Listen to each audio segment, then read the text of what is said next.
अब है नागार्जुन। नागार्जुन का जन्म बिहार के दरभंगा जिले के सतलखा गांव में सन 1911 में हुआ।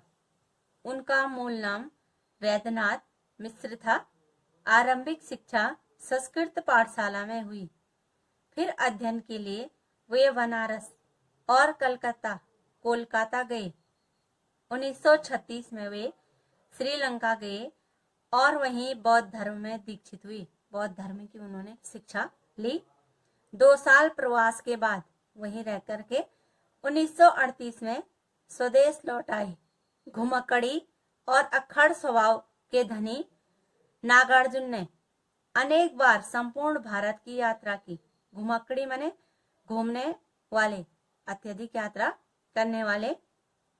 सन 1998 में उनका देहांत हो गया, उनकी मृत्यु हो गई। नागार्जुन की प्रमुख काव्य कृतियां हैं युगधारा, सतरंगे पंखों वाली, हजार हजार बाहों वाली, तुमने कहा था, पुरानी जूतियों का कोरस, आखिर ऐसा क्या कह दिया मैंने, मैं मिलिट्री का बूढ़ा घोड़ा। नागार्जुन ने कविता के साथ साथ उपन्यास और अन्य गद्य विधाओं में भी लेखन किया है। उनका संपूर्ण कृतित्व नागार्जुन रचनावली के 7 खंडों में प्रकाशित है। साहित्यिक योगदान के लिए उन्हें अनेक पुरस्कारों से सम्मानित किया गया, जिनमें प्रमुख है हिंदी अकादमी, दिल्ली का शिखर सम्मान, उत्तर प्रदेश का भारत भारती पुरस्कार एवं बिहार का राजेंद्र प्रसाद पुरस्कार। मैथिली भाषा में कविता के लिए उन्हें साहित्य अकादमी पुरस्कार प्रदान किया गया। राजनैतिक सक्रियता के कारण उन्हें अनेक बार जेल जाना पड़ा। हिंदी और मैथिली में समान रूप से लेखन करने वाले नागार्जुन ने बांग्ला और संस्कृत में भी कविताएं लिखी। मातृभाषा मैथिली में वे यात्री नाम से प्रतिष्ठित हैं। लोक जीवन से गहरा सरोकार रखने वाले नागार्जुन भ्रष्टाचार, राजनीतिक स्वार्थ और समाज की पतनशील स्थितियों के प्रति अपने साहित्य में विशेष सजग रहे। उन्होंने लोगों को सचेत करने का काम किया। वे व्यंग्य में माहिर थे, लोगों पर व्यंग्य कसते रहते थे।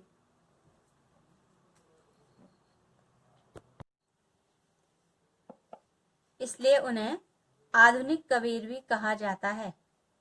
छायावादोत्तर दौर के वे अकेले ऐसे कवि हैं जिनकी कविता गांव की चौपालों और साहित्यिक दुनिया में समान रूप से लोकप्रिय रही। वे वास्तविक अर्थों में जन कवि हैं। सामयिक बोध से गहराई से जुड़े नागार्जुन की आंदोलन धर्मी कविताओं को व्यापक लोकप्रियता मिली। लोगों ने उन कविताओं को काफी पसंद किया, लोकप्रियता मिली अर्थात लोगों ने उन कविताओं को काफी पसंद किया। नागार्जुन ने छंदों में काव्य रचना की और मुक्त छंद में भी स्वतंत्र रूप से उन्होंने अपनी कविता की।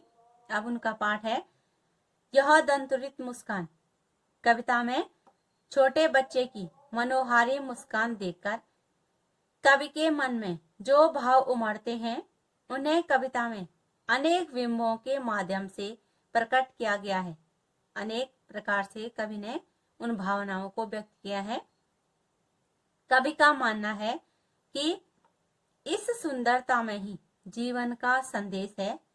इस सुंदरता की व्याप्ति ऐसी है कि कठोर से कठोर मन भी पिघल जाए। छोटे बच्चे के हाव भावों को देख करके इस दंतुरित मुस्कान की मोहकता तब और बढ़ जाती है जब उसके साथ नजरों का वाकपन जुड़ जाता है। उसके साथ जब दूसरे व्यक्ति की नजर जुड़ जाती है। और दूसरी कविता है उनकी फसल। फसल शब्द सुनते ही खेतों में लहलहाती फसल आंखों के सामने आ जाती है, परंतु फसल है क्या और उसे पैदा करने में किन किन तत्वों का योगदान होता है, इसे बताया है नागार्जुन ने अपनी कविता फसल में। कविता यह भी रेखांकित करती है कि प्रकृति और मनुष्य के सहयोग से ही सृजन संभव है, उत्पत्ति संभव है। बोलचाल की भाषा की गति और लय कविता को प्रभावशाली बनाती है।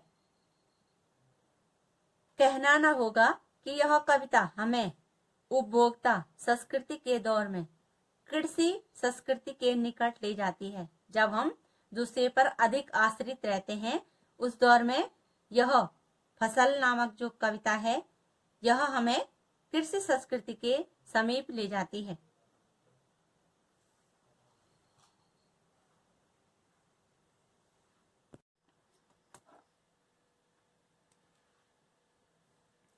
अब है नागार्जुन की कविता यह दंतुरित मुस्कान। तुम्हारी यह दंतुरित मुस्कान मृतक में भी डाल देगी जान। धूलि धूसर तुम्हारे गात, छोड़कर तालाब मेरी झोपड़ी में खिल रही जलजात। परस पाकर तुम्हारा ही प्राण, पिघलकर जल बन गया होगा कठिन पाषाण। कवि नागार्जुन छोटे बच्चे को देख करके कहते हैं कि तुम्हारे ये नए नए उग आए दांतों की मुस्कान इतनी जीवनदायिनी है। मृतक माने जो मृत प्राय व्यक्ति है, उसमें जान डालने वाली, जीवनदायिनी है कि किसी मृतक शरीर में भी जान डाल देगी।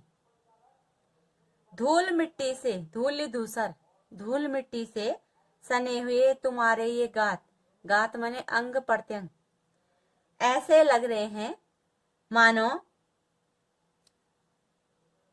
कमल का फूल तालाब को छोड़ करके, जलजात कमल का पुष्प तालाब को छोड़ करके मेरी झोपड़ी में खिल आया हो। तुम्हारा स्पर्श पाकर तुम्हारा ही प्राण, जो कठोर पत्थर के समान था, पिघल करके जल बन गया होगा, पिघलकर जल बन गया होगा कठिन पाषाण। वह पिघलकर जल बन गया होगा, अर्थात तुम इतने कोमल हो कि तुम्हें गोद में लेने से पाषाण हृदय व्यक्ति भी कोमल बन जाएगा।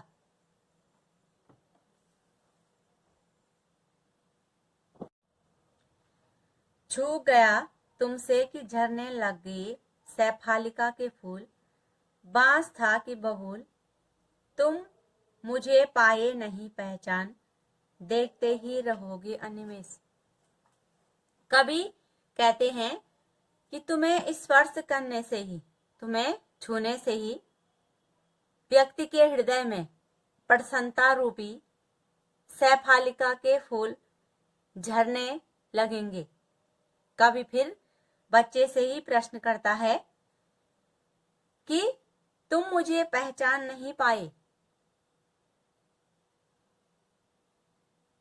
तुम लगातार बिना पलक झपकाए मेरी ओर देख रहे हो। बांस था कि बबूल, अर्थात तुम्हें अच्छे और बुरे की पहचान नहीं है। तुम बिना पलक झपकाए मुझे अनिमेष इस प्रकार देख रहे हो। अभी तो तुम्हें बांस और बबूल का भी अंतर नहीं है, अर्थात अच्छे और बुरे की पहचान भी नहीं है। अनिमेष मैंने लगातार बिना पलक झपकाए मेरी ओर देख रहे हो।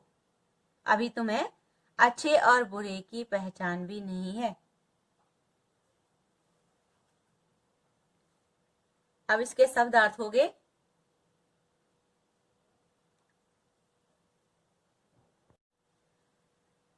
दंतुरित बच्चों के नए नए उगाए दांत। धूलि धूसर धूल से सने हुए अंग प्रत्यंग। जलजात कमल का फूल। परस स्पर्श पाषाण पत्थर।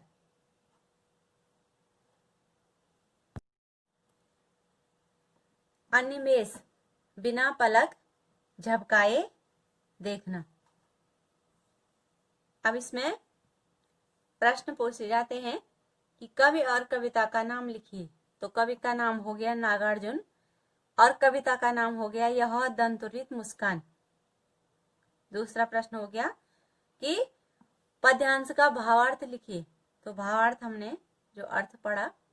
तीसरा प्रश्न है पद्यांश का काव्यगत सौंदर्य स्पष्ट कीजिए।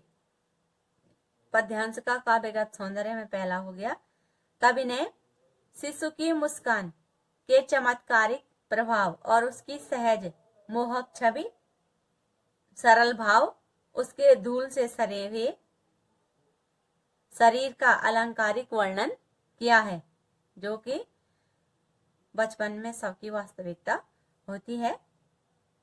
ये सब मिलकर बालक के प्रति एक सम्मोहन में बांधते हैं।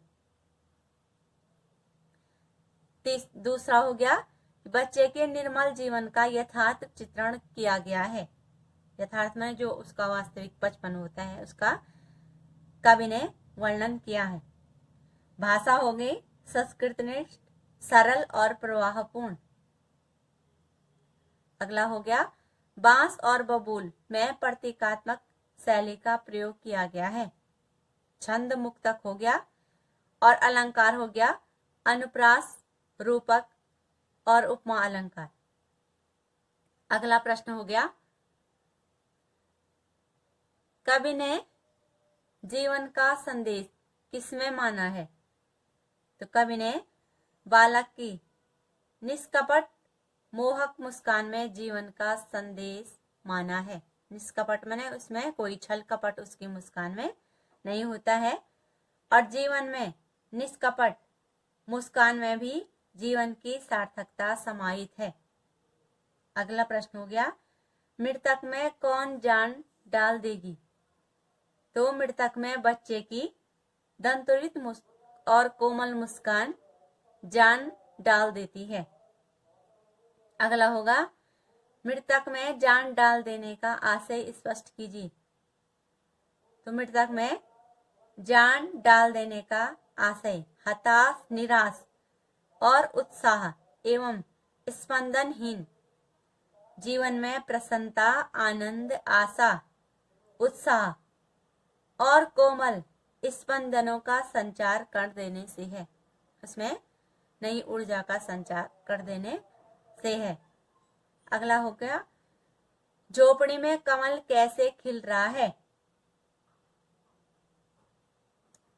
तो धूल से सने हुए शरीर वाले नन्हे छोटे उज्जवल दांतों से युक्त मोहक मुस्कान वाले बालक की छवि खिलते कमल के समान मोहक है। जिस प्रकार कीचड़ में कमल खिलता है उसी प्रकार धूल से उसके सने हुए जो अंग प्रत्यंग है उसकी मुस्कान बड़ी ही सुंदर लग रही है। और बालक कवि की झोपड़ी में उपस्थित है जिससे कवि को लग रहा है कि उसकी झोपड़ी में कमल खिल रहा है। अगला प्रश्न है बबूल का वृक्ष सैफालिका कैसे बन गया। तो कवि अपनी तुलना बबूल के पेड़ से कर रहा है जो सदैव दूसरों को पीड़ा ही पहुंचाता है, किंतु बालक का स्पर्श पाकर और उसकी दंतुरित मुस्कान देखकर उसका पीड़ादायक दुष्ट स्वभाव सैफालिका के कोमल पुष्पों की भांति सबको आनंद प्रदान करने वाला हो गया है। इसी स्वभाव परिवर्तन को कवि ने बबूल के वृक्ष का सैफालिका बनना कहा है। अगला है बांस और बबूल किस बात के प्रतीक हैं। तो बांस खोखले अर्थात भाव शून्य का तथा बबूल दुष्ट पीड़ादायक स्वभाव वाले व्यक्तियों का प्रतीक है।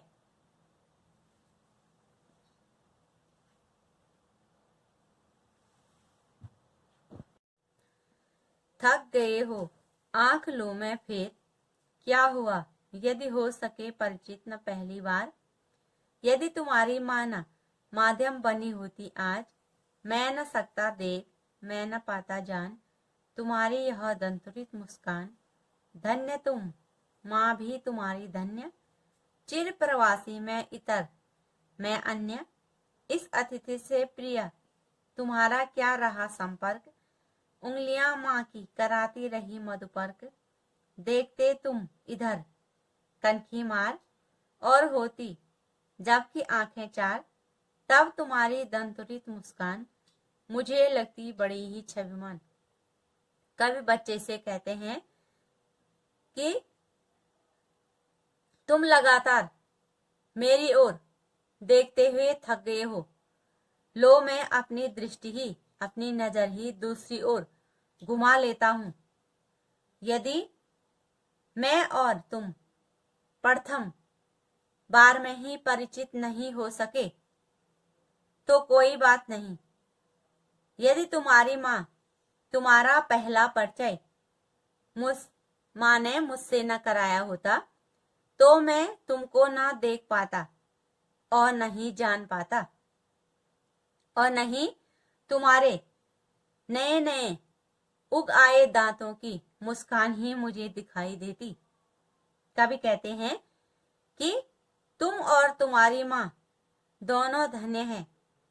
मैं हमेशा से यहाँ वहां घूमता रहता हूँ। मैं तो यहाँ अतिथि के रूप में आया हूँ। इस अतिथि से प्रिय तुम्हारा क्या रहा संपर्क। मैं केवल अतिथि के रूप में यहाँ आया हूँ, मेरा और तुम्हारा संपर्क प्राप्त हुआ है, अर्थात बच्चे को जीवन दान देने वाला और आत्मीयता की मिठास से युक्त तुम्हारी माँ का प्यार प्राप्त हुआ है। तुम जब मुझे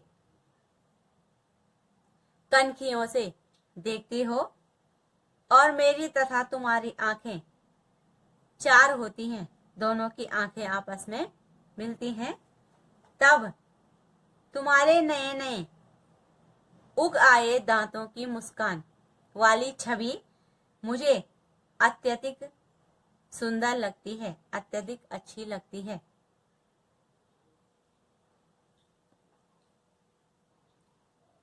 अब इसके शब्दार्थ हैं।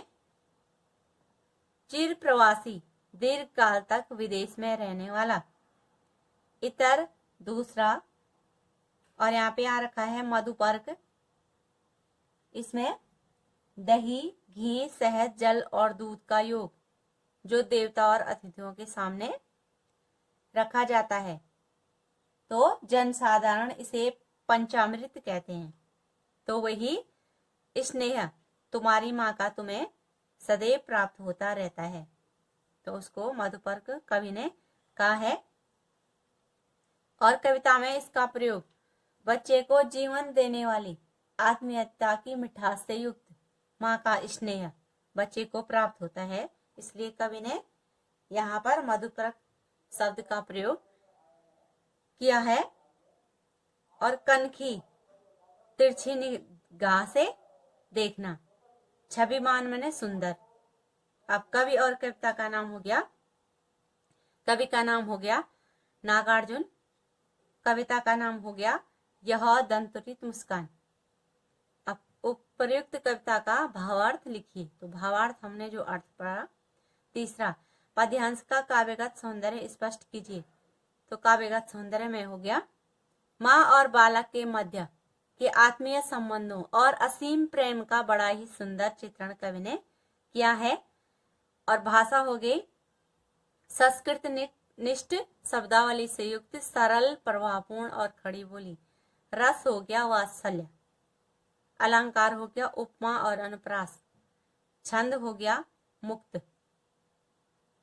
अगला प्रश्न है, मधुपर्क से आप क्या समझते हैं। यहाँ मधुपर्क से क्या आशय है। तो मधुपर्क से आशय दही, घी, शहद, जल और दूध के मिश्रण से होता है, जो देवताओं को चढ़ाया जाता है, और जन सामान्य की भाषा में इसे पंचामृत कहते हैं। प्रस्तुत कविता में आत्मीयता की मिठास से युक्त माँ के प्यार को मधुपर्क कहा गया है। अगला प्रश्न, कवि किसके माध्यम से बच्चे को जान सका है। तो कवि बच्चे की माँ के माध्यम से उसे जान सका है। यहाँ कवि के कहने का आशय मातृत्व शक्ति के प्रति सम्मान प्रकट करना भी है। वह कहना चाहता है कि माँ के बिना बालक का अस्तित्व संभव नहीं है। अगला प्रश्न, बालक से कवि का परिचय क्यों नहीं हो पाया? तो बालक से कवि का परिचय इसलिए नहीं हो पाया क्योंकि वह अधिकांश समय घर से बहुत दूर प्रवासी, चिर समय तक, लंबे समय तक घर से दूर प्रवास पर रहा है और कभी कभी ही अतिथि की भांति घर पर आता रहता है।